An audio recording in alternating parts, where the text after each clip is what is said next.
क्या भगवान सच में है, ये आप जानना चाहते हैं तो आप इसे जरूर सुने। मित्रों, दो भक्त ऐसे हुए हैं जो राम को जानते तो थे किंतु पहचानते नहीं थे। एक है मां शबरी और दूसरे है केवट। मां शबरी भगवान की प्रभुता को जानती थी और इतने सरल भाव से मेरे राघव को भजती थी जिसको पूर्णता से बता पाना किसी भी कवि के लिए संभव नहीं, अर्थात असंभव है। निष्कपट भाव, निष्काम भाव, केवल समर्पण भाव, और समर्पण भी ऐसा जहां छूत अछूत, समय असमय का दूर दूर तक कोई भाव ही नहीं, या यूं कहे कि समर्पण पराकाष्ठा थी।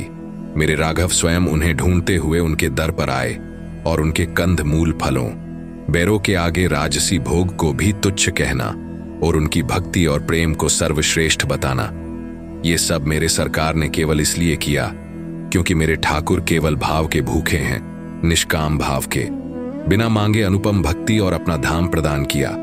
वैसे ही केवट के दर पर भगवान का स्वयं जाना और उसको मान देना, अपने चरणों के अमृत का पान कराकर अपना धाम देना भी इसी बात का प्रमाण है कि हमें ईश्वर को निष्काम भाव से ही भजना चाहिए, न कि पहचान भाव से।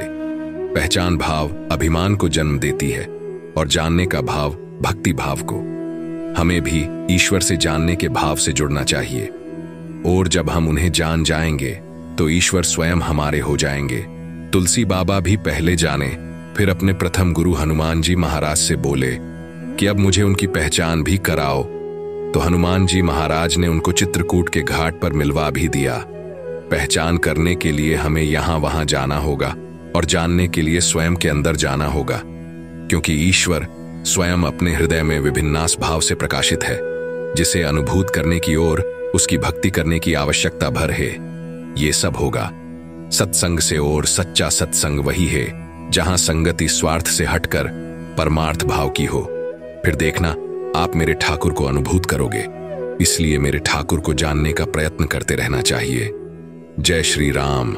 हर हर महादेव।